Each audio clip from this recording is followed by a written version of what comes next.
Welcome to the Leader's Way podcast. I've been thinking a lot now that my two daughters have gone away to college about this ritual that we used to have weekly on Sunday evenings as a way of sort of marking the transition from weekend to the work week, the school week, and as a way to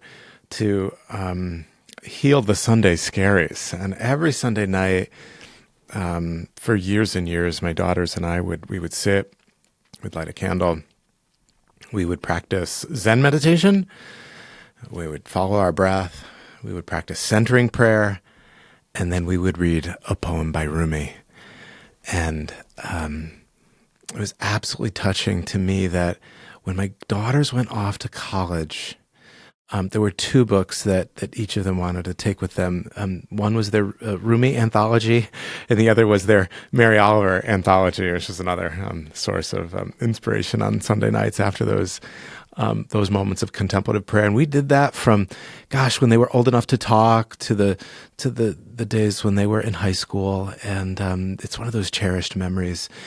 Rumi is, believe it or not, the best-selling poet in the United States today. How is it that a medieval poet is the best-selling poet in the United States? But, this clarity, intimacy, this kind of mirroring back of the divine to us as readers makes Rumi so endearing. And in my life, one of the great interpreters of Rumi has been Omid Safi, scholar at Duke, who's always sort of been a bridge for me in my life to help me understand Rumi in his historical context, in his spiritual context. And it's been a real dream of mine to have a conversation with Omid. And I'm thrilled that he's with us. He's a scholar. He's a practitioner. I don't know that he would describe himself as a mystic, but to be in his presence feels mystical. Someone whose deep conviction about the power of love to heal the world is almost palpable. And I was prepared to start the conversation with the brokenness, with the chaos, with the challenge of the world.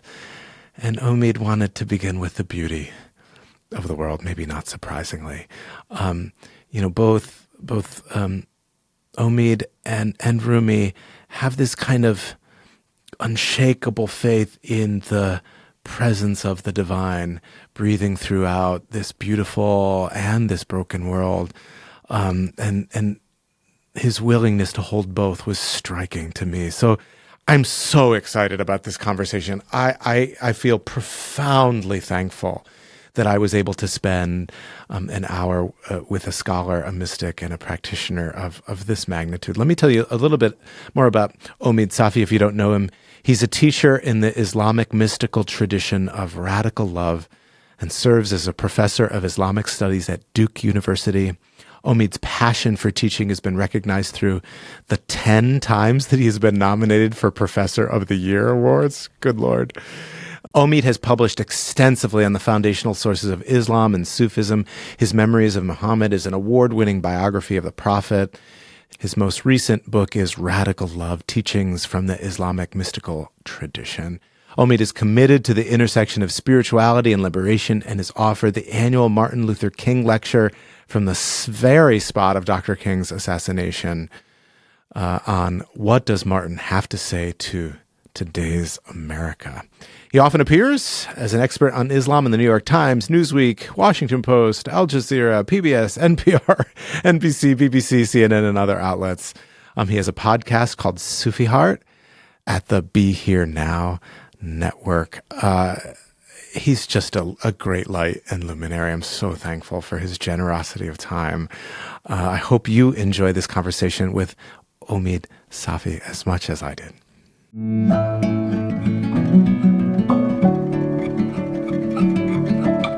Welcome to the Leader's Way podcast, a show for people who are not ready to give up on the world. We convene sacred conversations with luminaries, scholars, and spiritual leaders who explore the creative vision needed to lead change in our aching world.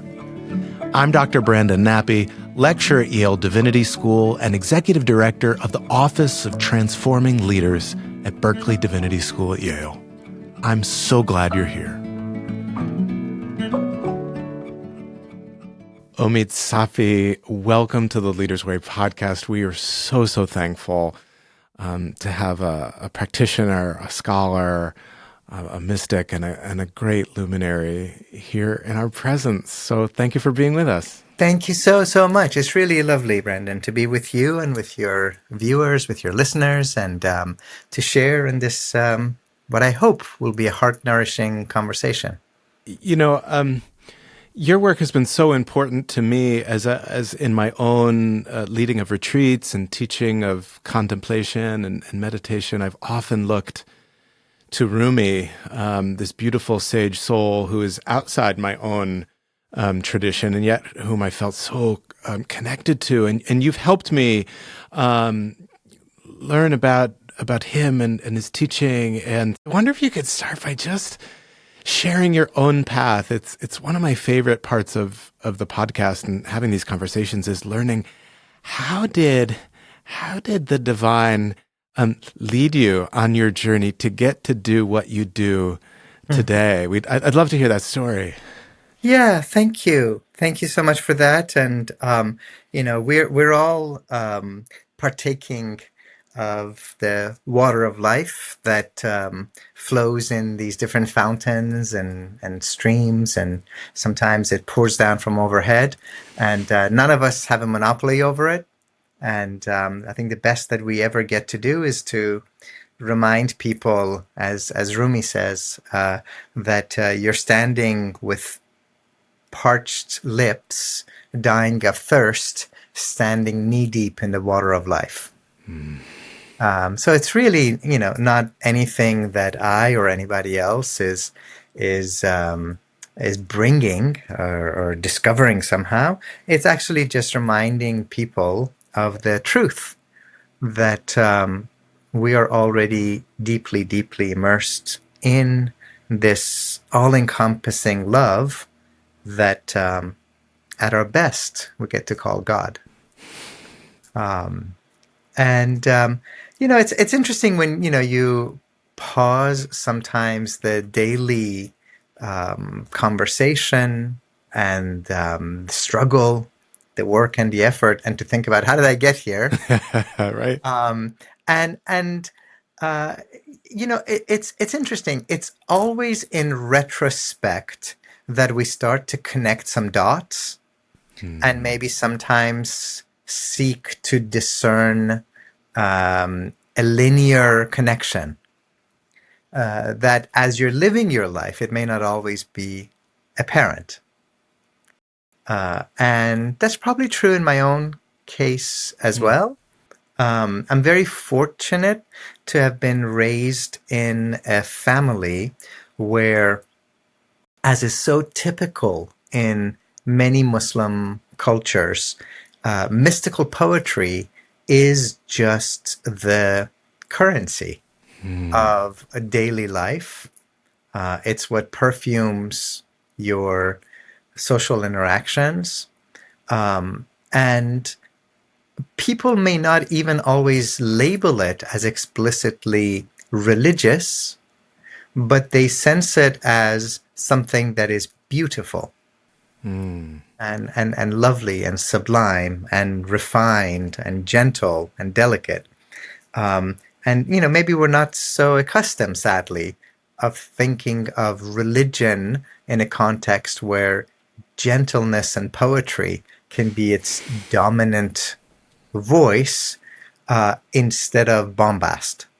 And so, my father introduced me to a lot of mystical poetry and the books of Rumi and Attar and Hafiz and Sadi, these great Sufi poets and sages. They were, what we were reading in our household, as do the vast majority of people of my ancestral homeland, which is Iran. Right? We're not that special. we're not all that different. And as I moved into my late teens, and I was, and maybe I still am a bit precocious. And I really was interested in the big questions of life. I fancied myself something of a philosopher at that young age. Um, and I noticed that I had a couple of pretty distinct areas of interest. I was deeply interested in love poetry, which comes from the heart of the Islamic tradition, the Sufi tradition, as we call it, this mystical teaching where the love of God and the love of humanity and the love of creation form one love. And we'll talk about that more, I trust. And then at the same time, I was also interested in questions of justice, questions of redemption of society, where you look around and you just know somewhere deep in your truest heart that the way that things are is not the way they ought to be, where you know that there's a better way that's necessary, not only possible, but necessary. And I started doing a lot of reading in religion, primarily my own home tradition of Islam, but, being a nerd, also studying the Christian tradition, the Jewish tradition, a little bit of the Hindu and the Buddhist tradition. And what I couldn't figure out for the longest time was, what did all of this love poetry have to do with religion? I knew that it was lovely. I knew that it was irresistible. Every time that I would get my heart broken, which was often, being, as I like to say, a hopeful romantic, you Yes, know? yes. There's nothing hopeless about being a genuine romantic. You're always full of hope. It would be these mystical poetry that I would turn to, of people who experienced an intensity and an intimacy of love that felt true to my own experience, but I couldn't figure out how this was religious. And that work really took me well into my 20s, until I started to see that in very subtle and beautiful and profound ways, Rumi, whom I loved and adored, and I felt like I was living with him. I felt like Yes. he was the glasses through which I was seeing the world. That he's quoting the Quran all the time. He at one point he calls himself, "I'm a devotee of the Quran," and then finding out that in his own lifetime, people called him the child of the soul of Muhammad. Right, the child of the soul of Muhammad. That there's this intimate connection that he has with the Prophet, that Christians of his time period, he lived in a place that was probably one of the most cosmopolitan cities of the world at that time. He was a Persian-speaking Muslim. The rulers were Turkish Muslims. The majority of the people of the town were Christian, Greek-speaking Orthodox Christians. There were Jews, there were Armenians, there were Kurds, there were Arabs. Oh my, And the Christians of the town loved him, adored him, sat in on his circle. And whenever they would be asked, why are you, who after all are such committed Christians, why are you sitting with this unapologetically Muslim sage? They would say, we never thought we would see another one who would so perfectly embody the love of Christ.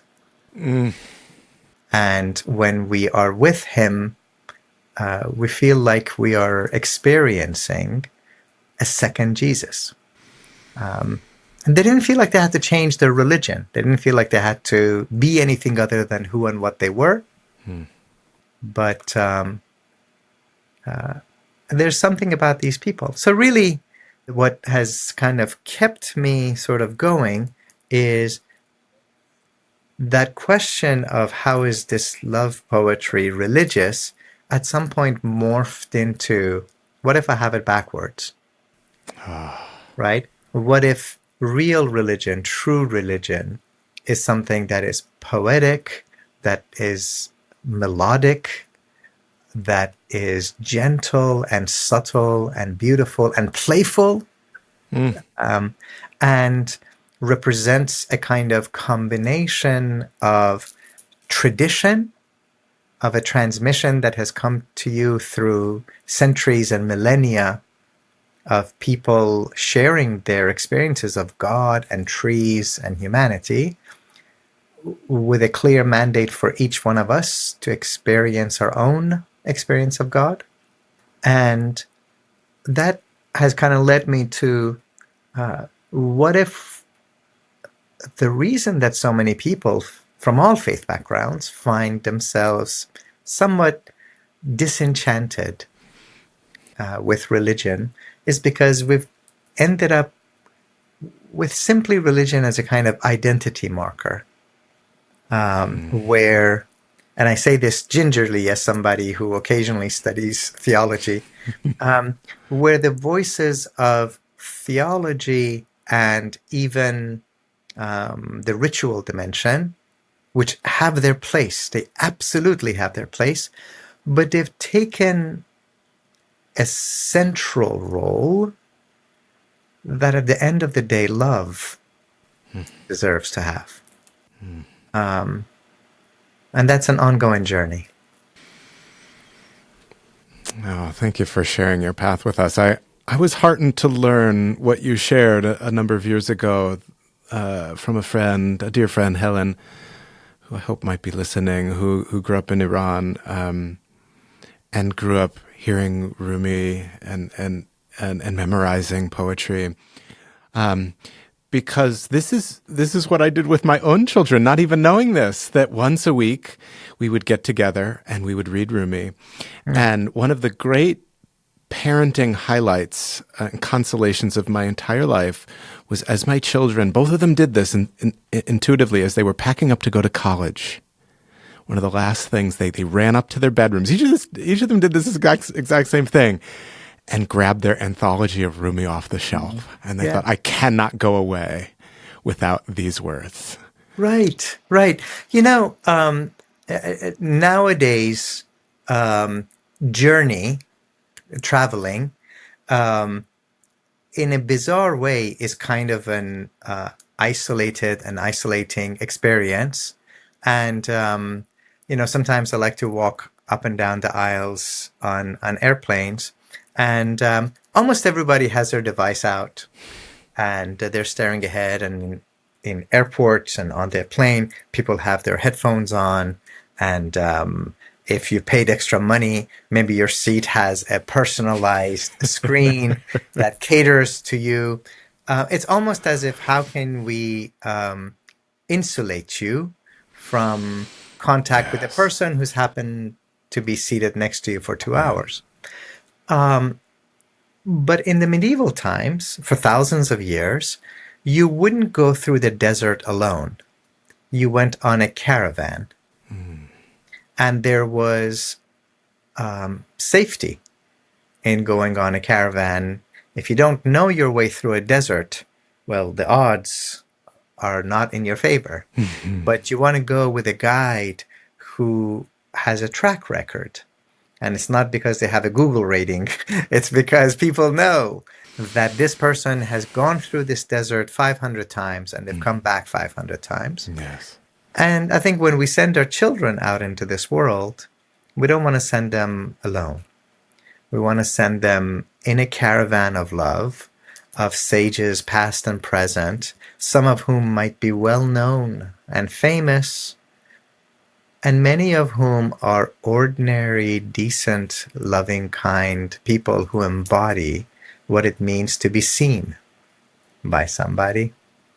And sometimes the sages that they want to take with them are in books. Sometimes they're in stories. Sometimes they're in a song. So I wonder if you can help us understand this sage, in particular Rumi, who so many of us want to take with us, for so many of us has become a kind of mirror to our what's most true about ourselves and the world. And help us locate him, understand his world, and maybe you could also help us understand these terms, which are associated with him: the Sufi, mystic. Are those words that you use to describe him, and how can we understand what those words might mean? What do they reveal about him and his experience and his teaching? Yeah, yeah, thank you. So, one of the things that I usually start my own experience of Rumi with is to remind myself that for many of us today, we look around the world and understandably we feel like we live in an age of chaos. And there are certain people in certain political positions who are masters at chaos and disorder, and things that take years and decades and centuries to build up, they tear down with the stroke of a pen. And that's true locally, it's true nationally, it's true for our only home that we have in the almost infinite universe. It's the only planet we've found to live on. And, it takes a special kind of stupidity to destroy the one planet out of gazillion galaxies that human life can flourish on. Yes. And then to destroy it in a matter of 100 years in ways that it has never been in millennia. Temperatures rising, coastal places being in danger of going under water, hurricanes coming in unprecedented ways, the polar caps melting. And internationally, of course, we now live in an age of evil men. And it's not one or two countries. It's Russia, it's Israel, it's India, it's the United States, it's the rise of far-right anti-immigrant parties in Europe. And these people really like each other. They get each other. They're all networked. And as Dr. King has said, those of us who love peace have to organize better than those who are committed to war. And sometimes just when it seems enough to throw your hands up and to say, we're doomed. Nothing can be done. And mind you, just so, I don't pretend to have love be something that's about fluff, but it's real. Some of your audience members may or may not share the same sentiment. For me and for my community, we have lived through 2 years of a genocide. Of seeing babies under rubble, of parents being handed plastic bags with remnants of their children. And to know that that's my tax dollars and my government, which is, to echo Martin in Riverside, it's responsible as the greatest purveyor of violence in the world today. Right? So I sit with that, and anything I have to say about love is in the context of that. And then I think about Rumi, my beloved sage, lit up with the love of God that is spilling over towards humanity. He lived in an age of the Mongol onslaught. And, numbers are hard to dig up after 700 years, but the estimates are that somewhere like the Mongols wiped out more than 5% of the world's population. Wow. Right? And it might have even been higher. Entire cities of hundreds of thousands of people that they turned into rubble. And in fact, Rumi and his family were what today we would call refugees, right? We think of him as a sage, as a poet, as a mystic, as a scholar. All of those things are true. But he was one more thing. He was a refugee. He was someone who fled his ancestral homeland into that place where present day Iran, Afghanistan, and Central Asia meet. And he moves west. Why is he moving west? Because the Mongols are coming from the east, Ah, I see. right? And he is not Pollyanna-ish. He knows the world in which he lives. And I think this is the part that I try to take solace and encouragement and heart from. Um, it's so easy for me, as it is for many of us, to kind of give in to the politics of doom and despair.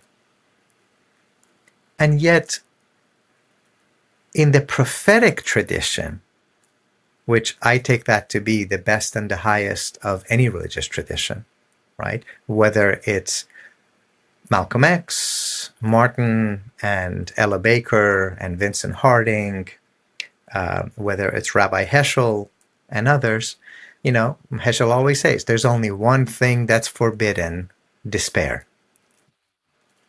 That's the only thing that's ultimately forbidden. And hope is the most prophetic quality. And hope not as optimism, not as this cheap thing of the sun will rise tomorrow, but that, as the Proverbs say, they tried to bury us, they didn't know we were seeds.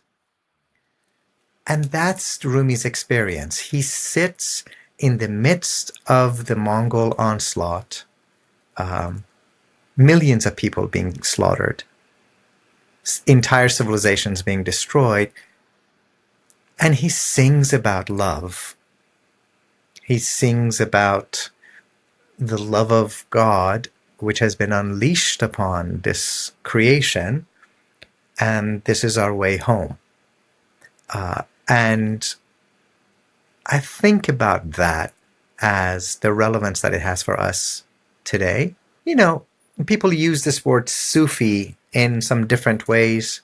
Many of us, and on my days where, I have to wear my nerd hat, I would say it represents the most intensely spiritual and mystical dimension of Islam. It's the very heart of the Islamic tradition. And indeed, that's how most Sufis tend to use it. There are some Sufis who expand it even further, and they say that the message of the Sufis is the message that has been in the heart of all the religious tradition. It's a religion as old as Adam and Eve, and that it is simply the path of love and devotion that runs through all the great religions and all the indigenous traditions. And that's also a sense that we get.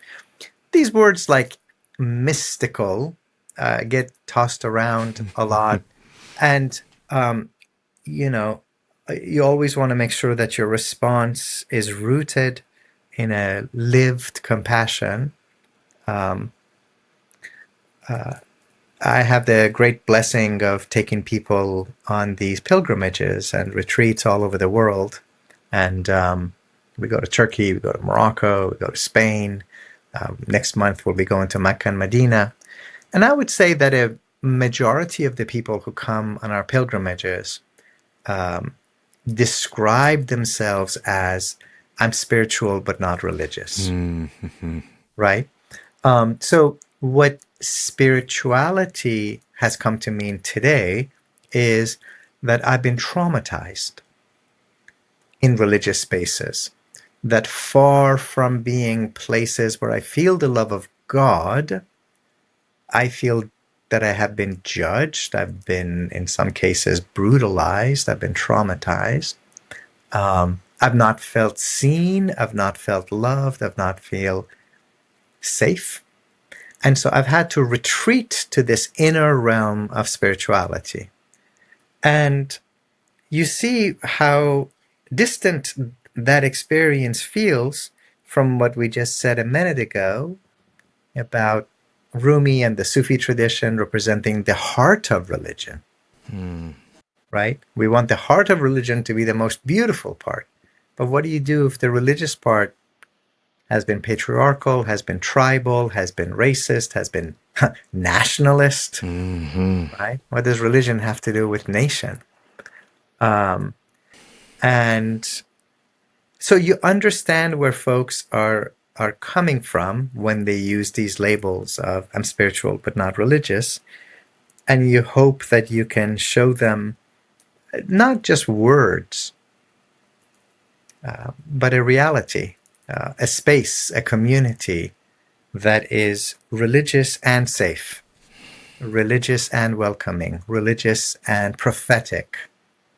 When it comes to this word mystical, which I do like, the Sufis say that there's a mystery, mystical mystery. There's a mystery to what it is to be human. That you are more than just this flesh creature that is seated across from me. And one of the most beautiful teachings of the Sufis is God, whenever God in any tradition speaks in an I voice, you want to sit up and take notice. Right? Those are powerful revelations. And so there's one of these passages that the Sufis love to quote, shared between God and the Prophet, in which God says, I am the secret of humanity, and humanity is my secret. I am the secret of humanity, and humanity is my secret. And that has a profound implication for what we do with each other, how we interact with one another. And the Sufis are the ones who always remember that when the Prophet, peace be upon him, would visit the house of God in Mecca, the house that is built by Abraham, maybe even older, he addresses it by saying, how beautiful you are and how luminous is your fragrance, and yet by the one in whose hand is the soul of Muhammad, I swear that the life of one single human being is more precious to God than even you are. Than even you are. So sometimes thinking about the world that Rumi comes from and the world that we're both creating and participating in, and people say things like, your life would be so much easier if you just wouldn't talk about some of this political stuff. And I'm not completely naive. I know that there's mechanisms of censorship, and people say, can't you just talk about love for humanity, but don't use words like genocide. That scares people. Don't say Palestine. Well, what am I to do when my entire life has benefited from a teaching in which my prophet says that the life of every single Palestinian and Israeli and American and Indian and Chinese child is more precious to God than the house of God, than any temple. So how dare I be silent when any one of these 8 billion houses of gods are being trampled upon? So I think there's a very natural way that the love and the mysticism shows up as profound concern and indeed a demand for justice. If you're enjoying the Leaders Way podcast, you might like to join us in person as a Leaders Way Fellow. The Leader's Way at Yale is a certificate program exploring spiritual innovation for faith leaders. The Leader's Way at Yale combines the best of divinity school, retreat, and pilgrimage. Fellows meet in person at Yale for a week over the summer, then continue their learnings and mentor groups online. You can also take an online course or workshop with us here at Yale. Our learning space for faith leaders is hopeful, practical, and imaginative. Learn more on our website at berkeleydivinity.yale.edu. Clergy and leaders from every country, denomination, and seminary background are warmly welcome to join us for all of our programs. Now, back to the show. I wonder if you could talk a little bit about translation, because so many of us meet Rumi in English through translation, through a series of interpretive decisions that folks have made. And this is so important to understand precisely because of this bridge between love and justice that you've just made. If in fact the kind of world that we create is based on what we believe about the power of love, the power of divine love, the power of divine love moving within us, then I'd love to understand this thing that stands in between me and this text a little bit. And so I have sort of a two-part question. I wonder if you could talk about translations. Do you have favorite translations, or and maybe if you're willing to read Rumi in, is it Persian that he would have written in, so that maybe we can hear, some of us for the first time, what this immense gift would have sounded like, does sound like, in its original tongue. Yeah, of course, it would be my pleasure. So, we're very fortunate that there's a number of really wonderful translators, very gifted translators, who have been rendering Rumi into English. And Rumi's masterpiece, which is called the Masnavi, it's a 6-volume book. And there's a friend of mine, Javed Mujaddidi, who's just finished the whole 6 volumes into rhymed English. Wow. And it's taken him 25 years to do it. Oh my gosh. This is a labor of love. And the last person to have translated all 6 volumes did it 100 years ago. Oh my goodness. That was a British scholar, Nicholson. And yet, so I think I would recommend for people to look into those translations. I have a course online which takes people step by step through a lot of Rumi's teachings and stories.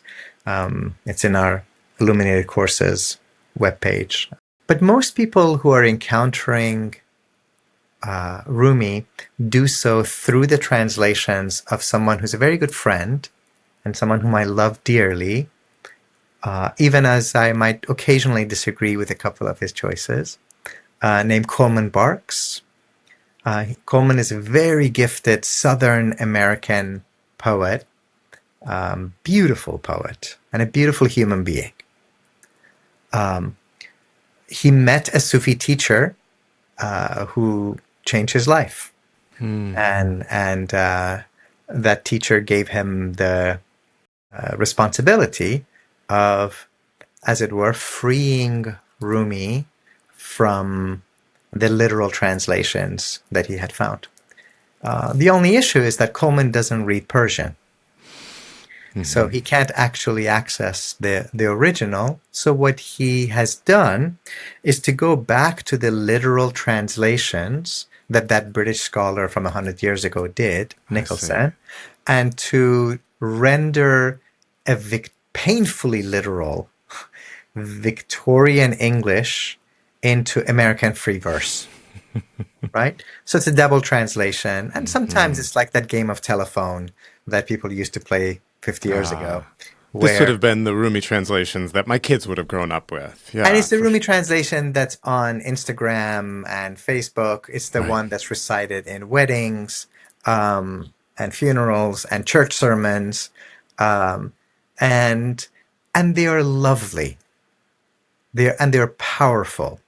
And I recited them in my own wedding. So, like, this is not a This is not from hate. This is Yeah, like a yeah. deep work of love. But what does happen is Coleman is very sensitive to the fact that many people are traumatized by religion. And Yes. so he says, he's very open about this. A lot of times when Rumi says God, Coleman will just say, how about if we say beloved? And Rumi has thousands of references to the Quran and the sayings of the Prophet Muhammad. And sometimes Coleman just drops those. He's like, okay, this is sounding a little too preachy, a little too religious, right? Uh-huh. And there's a funny meme that's kind of going around. It has a picture of allegedly Rumi, and he says, my poems are not about your ex-girlfriend, right? Um, and and we should, we should probably circle back to that at some point. But really, the distinctiveness of the Sufi tradition is that things are never just about the love of God or the love of humanity. It's simultaneously about this one love that is at once sensual and even erotic and sacred and spiritual and divine all in one. And it's subtle and it's ambiguous and it works at all these different registers. So I'll give you like one example of a poem that is so beautiful that Coleman has done and I love, but it leaves a little something out, right? So I'll read the Coleman translation first. It says, today, like every day, we wake up empty and frightened.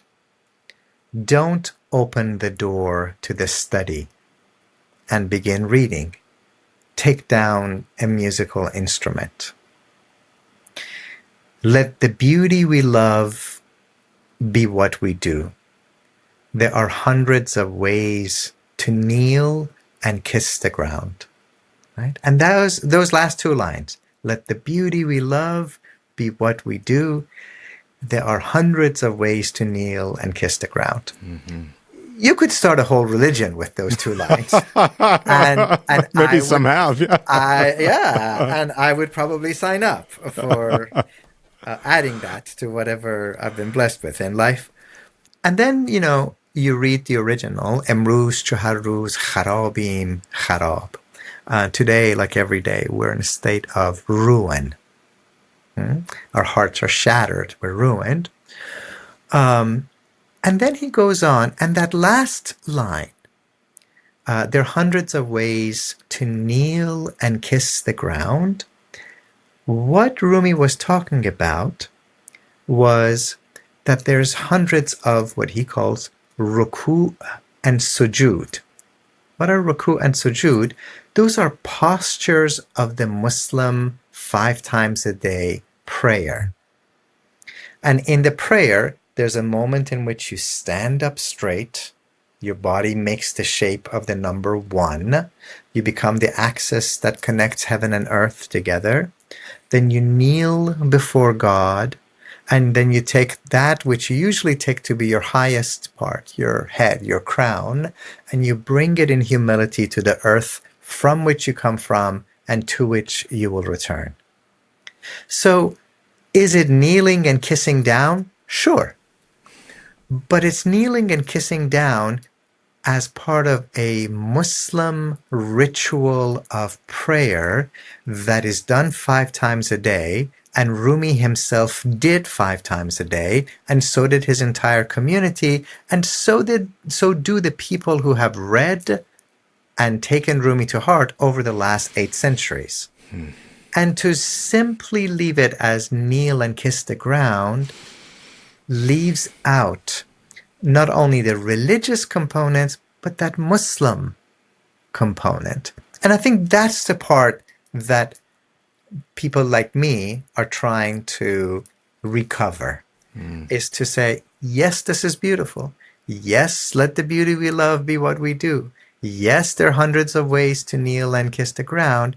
And if what you found here is beautiful and moving and inspiring, remember that for Rumi, this is the key part. This is at the heart of the Islamic tradition. Thank you. I wonder if we could go back to my ex-girlfriend. That's your prerogative. No, because I'm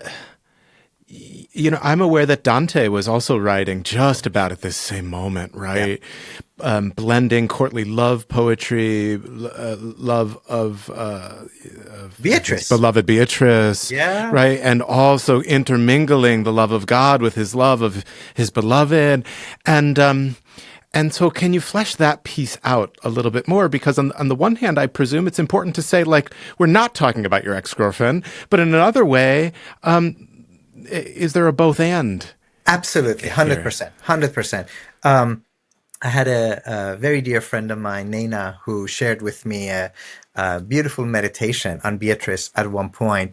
And at least one of the ways that these things tend to be read is that there's a progression, that first you have a Beatrice, and then at some point you get to discard Oh boy, that one, yeah. and you get to go from the form to the formless, right?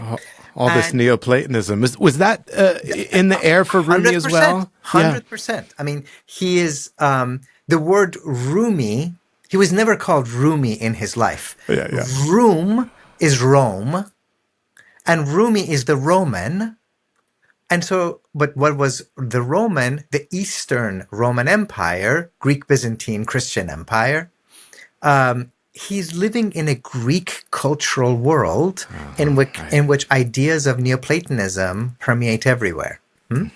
And so here's one of the main differences between Rumi and Neoplatonists. And Neoplatonists have had so many beautiful, insightful ideas of how the one shows up as the many, and the many go lead us back to the one, and all of that. And I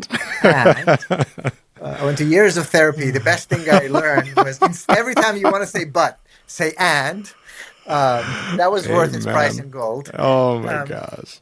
And Neoplatonism has a profound mistrust of the material, of the level of forms, right? And imagine, what kind of a sad excuse of a love life is it when you see someone, you meet someone, you grow closer, you grow in love, and then at some point you're like, well, okay, I got what I needed. I no longer require you as an external form, so I'm going to retreat back to the formless. So carry on without me, because you certainly have no need of, like, I mean, we wouldn't do that to a child, right?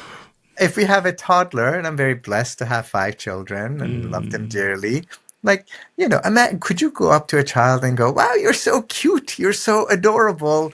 I no longer have a need for you because I've transcended you. I've transcended you. You have outlived your purpose and your usefulness. Carry on, child.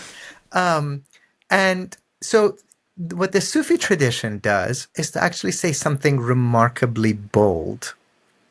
It says, God is both, and I think many Christian audiences can hopefully resonate with this, as can people of any religious tradition.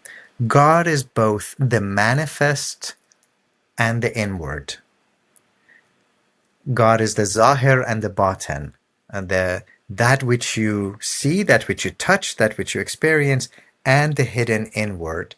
Both are from the divine.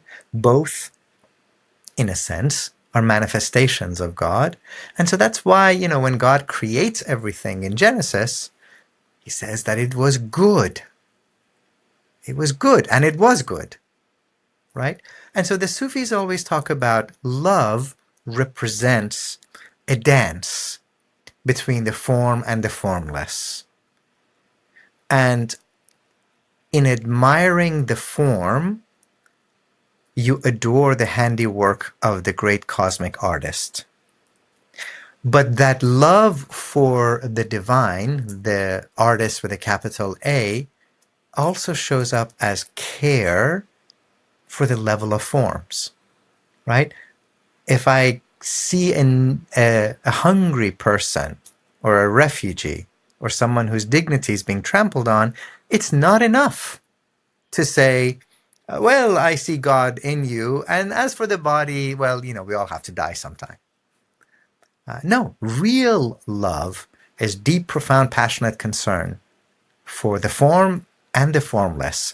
And it's not a bridge that you cross once and you're done with it. It's a movement, it's a melody, it's a dance, back and forth and back.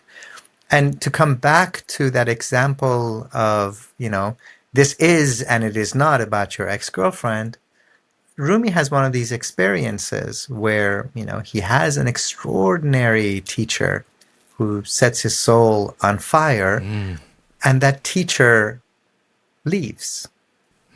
That teacher disappears, is probably killed. And out of jealousy from the circle of people around Rumi. And Rumi says that he has to spend years at finding the beauty that he experienced with this friend inside of himself. That sometimes it's easier to note love with somebody else, and then you come to locate it inside of you. But he doesn't stop there, right? It's not just simply, I've transcended my friend. I have no need of external love anymore. Once he locates that same love that he had first tasted it externally inside of himself, he comes back out. And he reestablishes those models of love and friendship again and again and again with his wife, with his companions, with his friends, with his disciples. And I think that's really the model. That's really what the beauty of the Sufi tradition is. And it's an odd thing to work in a context of a world which at times wants to pull you towards pure materialism, right? And it's just about tantalizing you at the level of the senses. And then to have religious traditions which in some ways have become infected by that kind of shallow Neoplatonism. And we're saying something different. We're saying that the form and the formless, the body and the spirit, they mingle.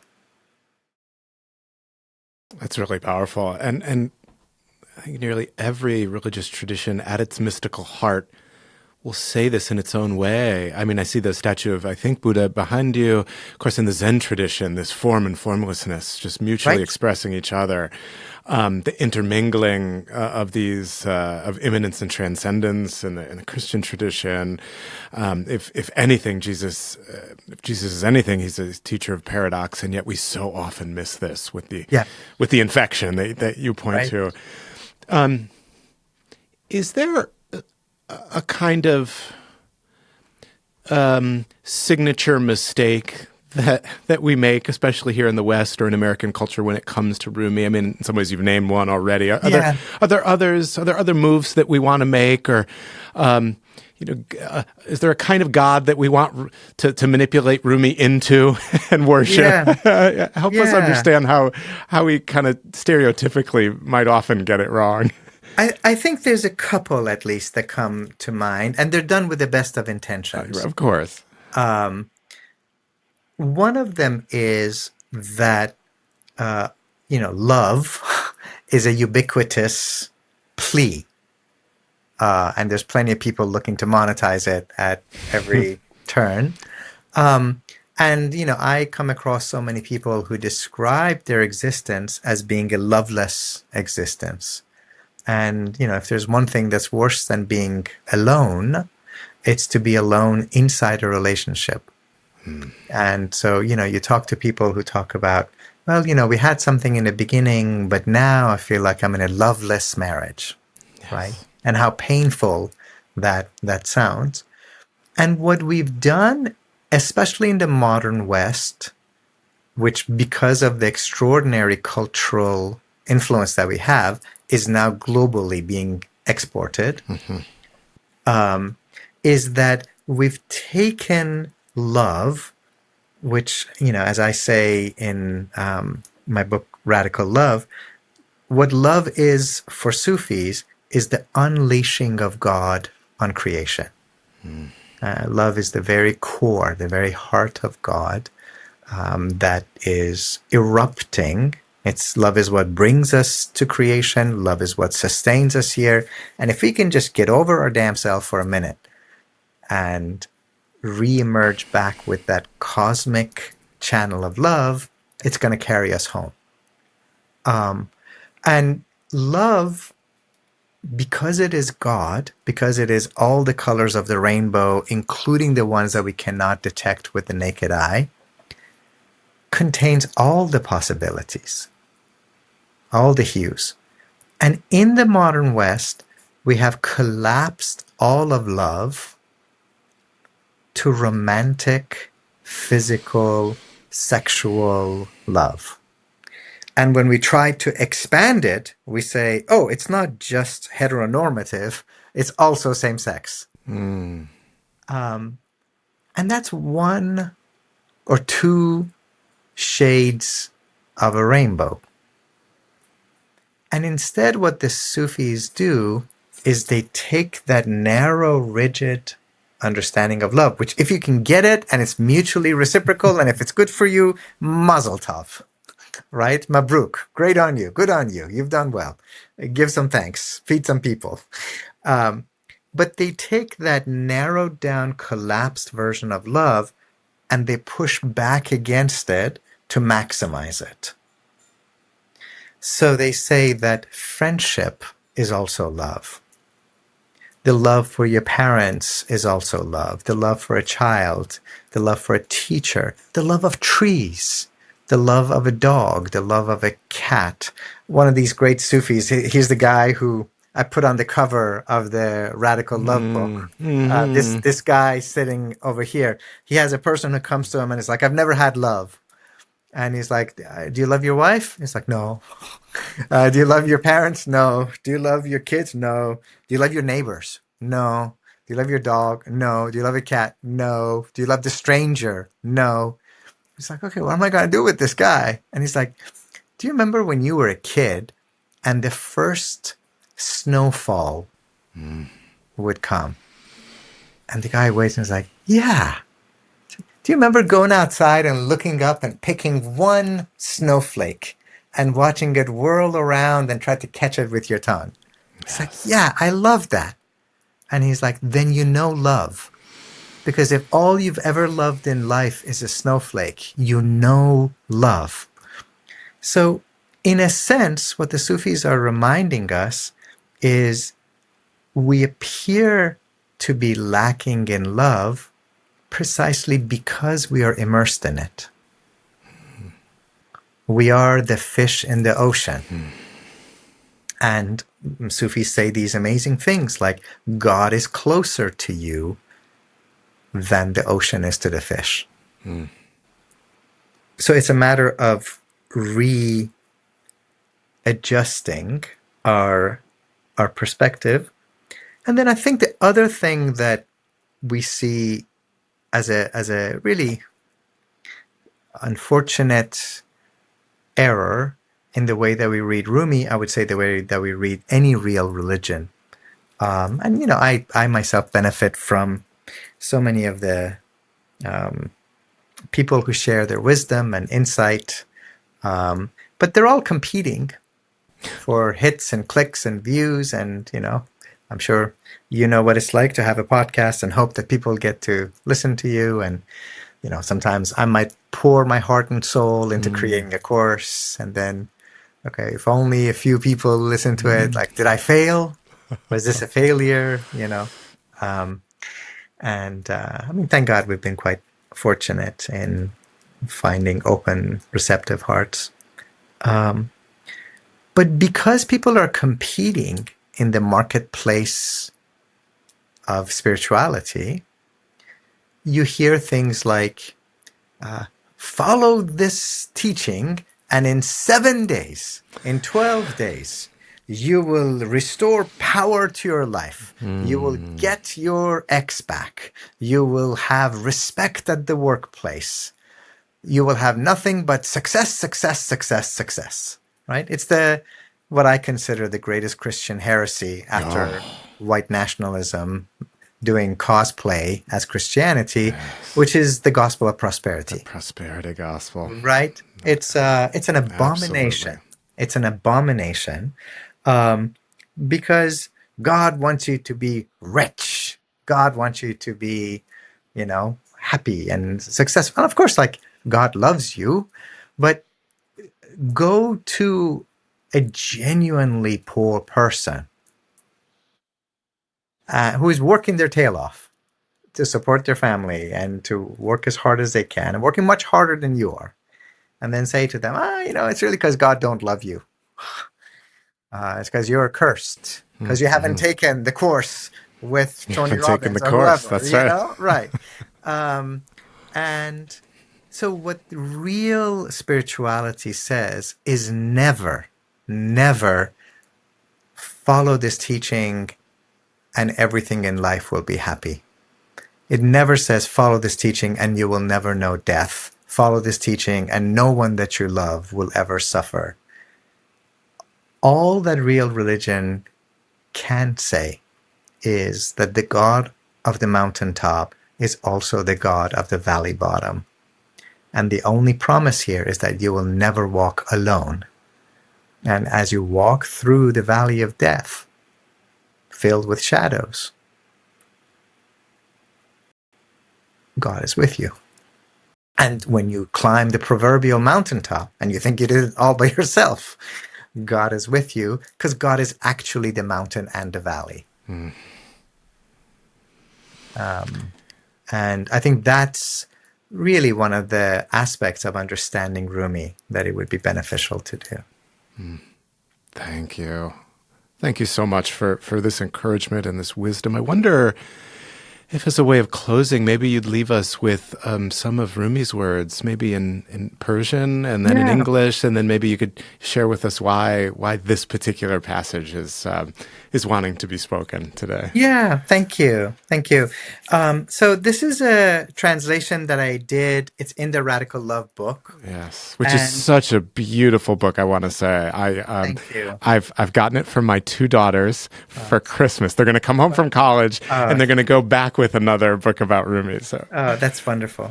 I'm honored to be part of their caravan and your caravan. So, by the way, this is a poem. It's 750 years old, and it's recited to this day by some of the most popular and beloved vocalists in Iran. And it's kind of worth just noting, what would it be like if whoever is the biggest, singer in the world today, right? I don't know, Beyonce or Adele or, your favorite hip hop person, if they were citing and reciting not Shakespeare, but actually Chaucer. And it landed, as people say. That's really what this living tradition is. So I'll do the Persian and the English sort of together. This is a poem that's called "Say Nothing," and it's a reminder from Rumi that form and the formless. You say it, you bring it, you share the level of forms, and then you realize that forms are like the finger pointing at the moon, and you follow their trajectory, and then you hush. And then you hush because God is revealed in the silence, and as they say, everything else is a poor translation. But you speak because you have to, right? You don't just hush permanently. So he says, "Man غلام قمرم غیر قمر هیچ مگو پیش من جز سخن شمع و شکر هیچ مگو سخن رنج مگو جز سخن گنج مگو ور از این بیخبری رنج مبر هیچ مگو I serve that moon-like beauty. Say nothing to me unless it's about her. Speak nothing of sorrow. Speak only words of this treasure. And then the poem goes on and he describes how Rumi has a visionary experience of love embodied. And he has a dialogue, and he's trying to figure out, what is this? Who is this love? Last night, I became love-crazed. Love said, آمدم، نعره مزن، جام مدر، هیچ مگو. Love saw me and said, I've come. Don't shout. Say nothing. گفتم ای عشق، من از چیز دیگر می ترسم. گفت آن چیز دیگر نیست، دیگر هیچ مگو. I said, love, I've tried you before. I'm afraid of something else. Love said, honey, there ain't nothing other than me. Love said, there is nothing else. Say nothing. And then Rumi tries to figure out, okay, what is this thing? I said, what a beauty. Are you an angel? Love says, no, not an angel. Are you a human? Nope, not a human. But say nothing. گفتم این چیست بگو زیر و زبر خواهم شد. گفت می باش چنین زیر و زبر هیچ مگو. I said, what is this? What are you? Say it. Love said, hush. Stay like this. Say nothing. گفتم ای دل پدری کن نه که این وصف خداست.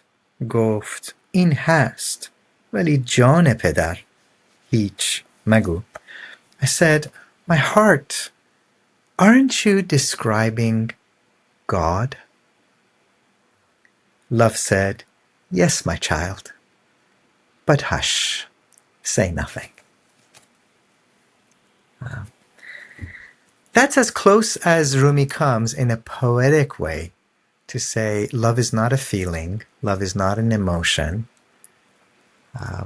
Love is actually the unleashing of God. And if you take all the loves that exist in the world and you link them together and you expand them, you heighten them, you deepen them, that is what we call God. And so that's the reason why many Sufis tend to say things like, God is the perfection of love, harmony, and beauty. Omid Safi, thank you so much. I feel like your work and this conversation has been an unleashing of God. And so thank you for all you do. May it be, inshallah. Thank you so much, my friend, for hosting this and for this space that you've helped create. Thank you for joining us today on the Leader's Way podcast, a show for people who are not ready to give up on the world. We hope you found the episode expansive and nourishing. If you enjoyed the episode, please be sure to subscribe, rate, and review the podcast on your favorite platform. Your support helps us to continue bringing you sacred conversations with luminaries, scholars, and spiritual leaders who are dedicated to transforming our world. For more information about our guests and to catch up on past episodes, visit our website at berkeleydivinity.yale.edu. Follow the show on Instagram at theleadersway.podcast to stay updated on future episodes and events. Until next time, I'm Dr. Brandon Nappi, walking with you as you lead with courage, wisdom, and compassion.